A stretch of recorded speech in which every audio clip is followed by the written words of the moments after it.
Dans cette vidéo, je vais t'expliquer ma méthode pas à pas pour réussir à obtenir tes 1000 premiers abonnés et ça en moins de 15 jours. Et c'est exactement ce que j'ai fait sur cette chaîne, regarde ici les résultats. Et si tu te demandes pourquoi est-ce que ce palier des 1000 abonnés est si symbolique, eh bien c'est tout simplement car c'est l'un des deux critères pour avoir accès au YouTube Partenaire Programme et donc à la monétisation. En effet, pour pouvoir être éligible, il faudra totaliser donc 1000 abonnés, mais également 4000 heures de visionnage sur ta chaîne. Et une fois de plus, c'est les résultats que j'ai obtenus sur cette petite chaîne que je viens de lancer, tout ça en moins de 15 jours. Si tu te dis que c'est de la chance, eh bien regarde la chaîne où tu visionnes actuellement cette vidéo, tu verras que j'ai plus de 32 000 abonnés. Et j'imagine déjà les premiers commentaires qui vont peut-être me dire « Oui mais Hervé, tu nous expliques comment réussir sur YouTube, mais toi, as-tu réussi ?» Eh bien justement, c'est une très bonne question et la réponse c'est que je travaille sur cette plateforme depuis plus de 12 ans. Je suis donc totalement légitime à t'expliquer les méthodes que j'utilise car j'ai de très nombreuses chaînes qui sont très développées, comme par exemple celle-ci qui totalise maintenant plus d'1 million d'abonnés et comme tu peux le voir, elle a généré depuis quelques mois plus de 75 000 €. Et je te rassure, tu as totalement raison d'être méfiant parce qu'aujourd'hui sur Internet, on voit un petit peu tout et n'importe quoi, donc n'hésite pas à être curieux et à t'intéresser un petit peu comme ça aux personnes qui te présentent leur soi-disant méthode. Et je te propose qu'on se retrouve dès maintenant sur mon ordinateur où on va regarder ensemble les résultats de cette petite chaîne, on va les analyser, on va essayer de comprendre pourquoi est-ce qu'elle a performé et comment est-ce que à ton tour tu vas pouvoir copier-coller exactement la même méthode que je vais t'expliquer ici. Alors regarde bien, au tout début on voit que la première vidéo elle a été publiée le 20 février, une journée à 0 abonnés et ça c'est totalement normal. Au début il faut laisser un petit peu de temps à l'algorithme pour tester ton contenu, pour comprendre tout simplement de quoi est-ce que traite ta vidéo. Le lendemain ce sera une journée également à 0 abonnés, mais on ne se décourage pas, une fois de plus c'est normal. Par contre la journée qui a suivi a été notre journée avec notre premier abonné, yes, youpi, et on espère le premier d'une longue série et en effet c'est ce qui s'est passé parce que encore après on a fait 5 abonnés et ce que tu vas voir c'est que par la suite ça baisse et oui et c'est normal, c'est comme ça que ça fonctionne. En fait YouTube recommande ton contenu à un petit échantillon de personnes et selon les résultats il adapte, donc soit il freine soit il accélère et c'est ce qu'on va voir par la suite. Après avoir enchaîné 2 journées à 0 abonnés, on va faire une autre journée à 5 abonnés. Donc là on pourrait se dire c'est plutôt bien parti. Comme tu peux le voir, je suis resté constant en bas dans mes publications et puis ensuite la machine a commencé à s'emballer. Ça y est, le 28 février, une première journée à 24 abonnés, 121 abonnés et alors là c'était parti, j'ai enchaîné jusqu'à faire des journées à plus de 731 abonnés. Et comme tu peux le voir, en l'espace de 15 jours, j'ai atteint non pas 1000 abonnés, mais 2000 abonnés. Et ce qu'on peut souligner ici, c'est que je n'ai pas fait que 2000 abonnés, non, j'ai également fait 269 000 vues durant cette période, et 269 000 vues, ça représente 4800 heures de visionnage. Et je te rappelle que pour être monétisé, il y a 2 critères, c'est d'avoir les 1000 abonnés et les 4000 heures de visionnage. Et donc là, en l'espace de 15 jours, j'ai rempli ces 2 critères, ce qui fait que par la suite, ma chaîne a pu être monétisée. Et on va le voir ensemble, elle a commencé à générer ses premiers revenus. Donc là, tu dois te dire, ok, c'est super Hervé, tu nous montres pas mal de choses, on a compris, mais comment faire pour que nous aussi, on ait ces résultats? Tu nous as parlé d'une méthode à copier-coller. Ne t'inquiète pas, je t'explique tout. Le premier point, c'est tout simplement de trouver une bonne thématique. Trouver un contenu où il y a de la demande. Car oui, sur YouTube, si on essaye de faire quelque chose qui n'intéresse personne, eh bien, désolé de te l'apprendre, mais ça ne fera pas de vue. Et lorsque l'on parle de thématique, attention, il y a plusieurs points sur lesquels il faut être vigilant. Déjà, il y a les thématiques qu'on appelle evergreen, c'est-à-dire du contenu qui va faire des vues et des vues pendant des années. Quelque chose qui ne va pas s'épuiser. C'est un petit peu l'inverse d'une tendance ponctuelle. Je te donne des exemples. Par exemple, si on te parle du dernier jeu à la mode, de la dernière série Netflix qui fait le buzz, là, on est sur quelque chose qui est lié à l'actualité, quelque chose qui va être peut-être éphémère. Par contre, si je te donne une thématique sur les meilleurs joueurs de foot, sur comment faire un nœud de cravate, eh bien là, on est sur un contenu evergreen, c'est-à-dire qui va pouvoir faire des vues pendant des années et qui ne va pas s'épuiser. C'est 2 manières totalement différentes de travailler sur la plateforme. Il n'y en a pas forcément une qui est meilleure que l'autre, il y en a simplement une où tu auras des résultats plus rapidement. Mais attention, qui dit résultats plus rapidement ne dit pas que c'est forcément mieux parce que parfois, eh bien, ça peut monter et descendre aussi vite que c'est monté.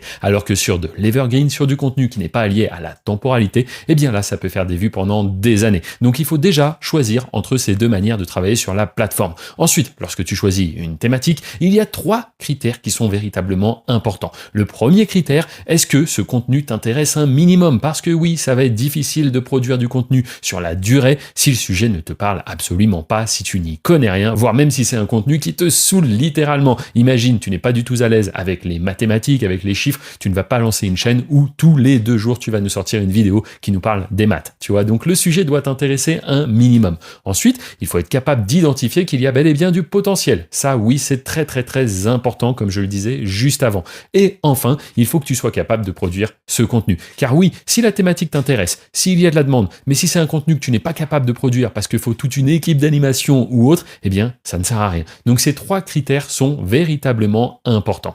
Ensuite, la prochaine étape, c'est tout simplement la miniature. Oui, tu l'as compris, sur YouTube, si tu veux faire des vues, eh bien, il faut tout simplement que ça clique. Et pour que ça clique, il faut que la miniature donne envie de cliquer. Donc ça s'appelle le CTR, c'est le taux de clic sur YouTube. En vérité, c'est un calcul qui estime sur 100 personnes combien vont décider de cliquer sur ta miniature et donc de regarder ta vidéo. Et oui, la miniature, c'est un petit peu la vitrine de ta vidéo. Si personne n'a envie de rentrer dans ta boutique, tu ne feras aucune vente. Et bien, si personne n'a envie de cliquer sur ta miniature, tu ne feras aucune vue. La comparaison est parfaite. C'est exactement la même chose. Donc, comment faire pour faire une bonne miniature? Eh bien, tout simplement, il faut s'inspirer de ce qui fonctionne déjà sur la plateforme. Combien essayent à chaque fois de réinventer la roue alors que ce n'est pas du tout la peine? En vérité, si quelque chose donne du résultat, eh bien, on va s'en inspirer. Attention, j'ai bien dit inspirer, on va pas voler ou autre. Mais le fait de prendre du contenu qui est validé par l'algorithme et le reproposer un petit peu à notre manière, eh bien, c'est comme cela qu'on va réussir à aller chercher du résultat rapidement. Et maintenant qu'on a parlé des miniatures, tu dois te demander, ok, mais ces miniatures, où est-ce que YouTube va les proposer? Où est-ce qu'elles vont être visibles? Comment les gens vont me découvrir?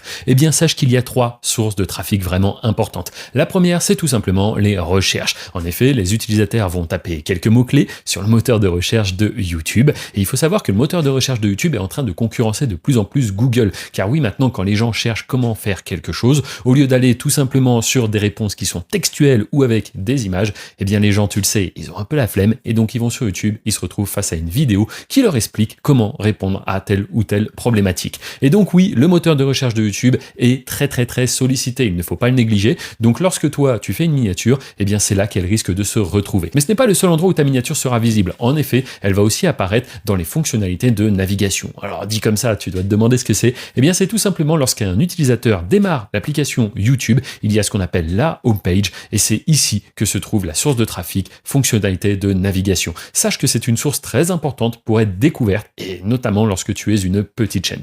Et enfin, la troisième source de trafic la plus puissante sur YouTube, ce sont les recommandations, aussi appelées suggestions. Alors là, c'est très simple à expliquer. C'est lorsque tu visionnes une vidéo, eh bien tu sais, sur le côté, YouTube recommande, suggère d'autres contenus susceptibles de t'intéresser. Eh bien, c'est ici que tu peux te retrouver. Et là, c'est vraiment très puissant. C'est pour ça que je te dis que lorsqu'un contenu donne du résultat, il faut s'en inspirer. Il faut essayer d'aller chercher comme cela les recommandations d'apparaître à côté de ces vidéos qui performent, voire parfois qui surperforment. Donc, comment faire? Eh bien, tout simplement en proposant un contenu qui soit dans la même thématique, dans la même niche. Ainsi, tu vas te retrouver à côté de certaines grosses vidéos qui ont déjà énormément de trafic et toi, même si tu es débutant, tu vas pouvoir profiter comme cela de ce trafic. Ça va faire un espèce de ruissellement. Ça va t'amener quelques vues à toi sur ta petite chaîne qui vient tout juste d'être lancée. Et maintenant qu'on a vu ensemble les différentes sources de trafic, eh bien tu dois te demander pourquoi est-ce que c'est ta vidéo à toi qui va être plus mise en avant que celle d'un concurrent. Et ça s'appelle le SEO. C'est tout simplement le référencement, comment optimiser à la fois ses titres, ses descriptions, ses tags et quelques autres paramètres qui vont faire que c'est ta vidéo à toi qui va être recommandée plutôt que celle d'un concurrent qui ne sait pas trop ce qu'il est en train de faire. Il faut vraiment que tu sois conscient que tout ce que je suis en train de t'expliquer dans cette vidéo peut littéralement t'ouvrir les portes d'un véritable business.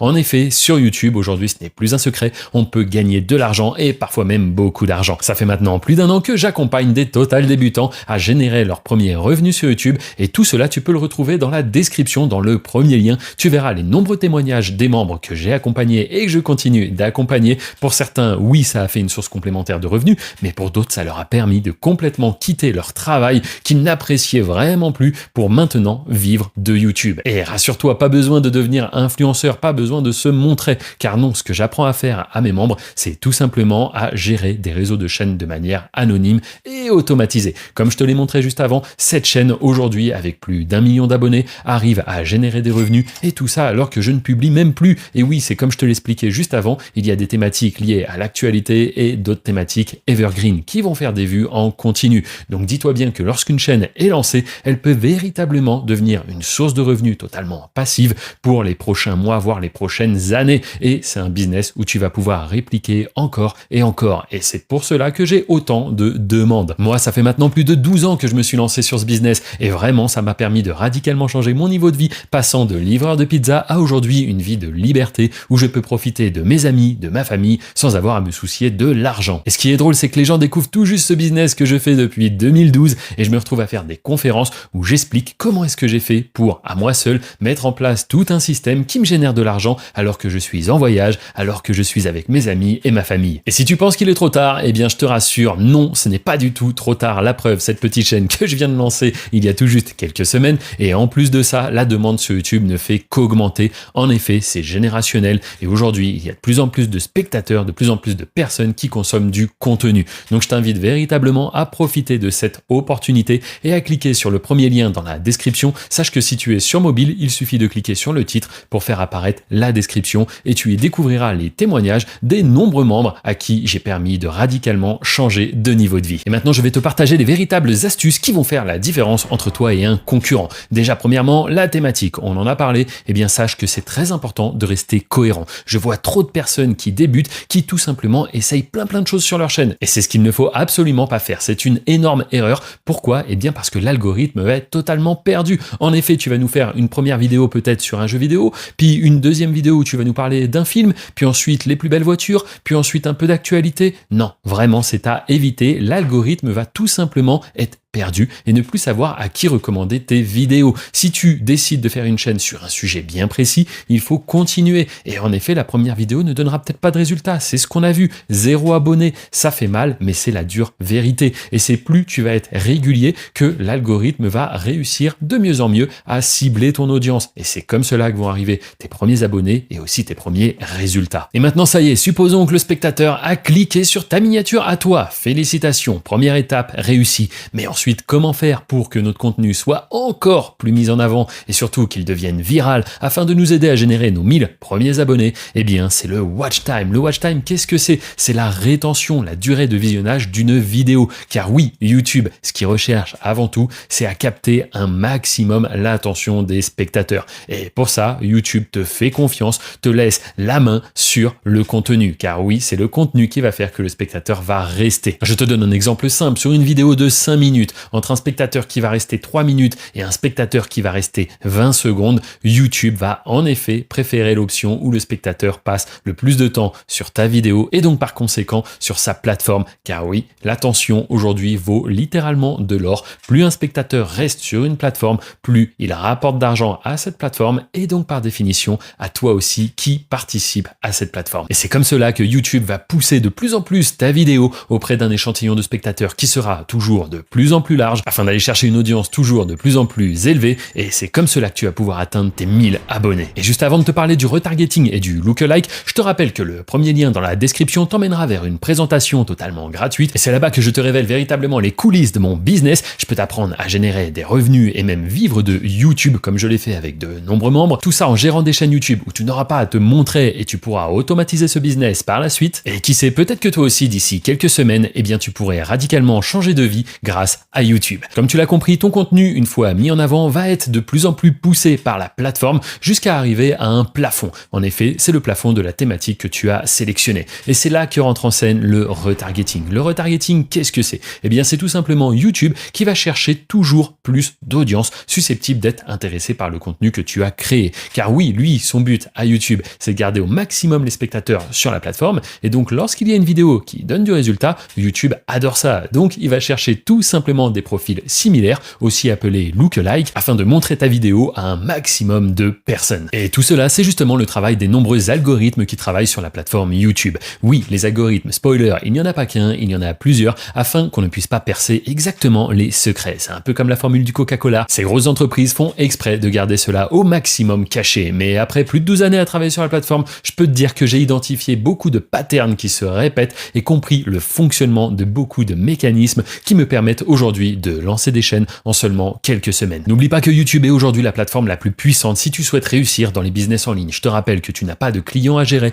pas de colis à expédier, pas de support. Bref, ton but à toi, c'est tout simplement de faire des vidéos qui vont capter l'attention du spectateur, les mettre en ligne et c'est comme cela que tu peux littéralement générer des milliers d'euros chaque mois. Qui plus est, le nombre de spectateurs sur la plateforme YouTube ne fait qu'augmenter et ce n'est pas prêt de s'arrêter. Si tu souhaites véritablement en apprendre plus sur YouTube, je t'inviterai à mettre un like et à t'abonner abonner. Tu peux également regarder d'autres contenus sur cette chaîne et n'oublie pas le premier lien dans la description pour voir le témoignage des nombreux membres que j'ai accompagnés et que j'ai aidé à radicalement changer de niveau de vie. Je te dis à très bientôt. Ciao!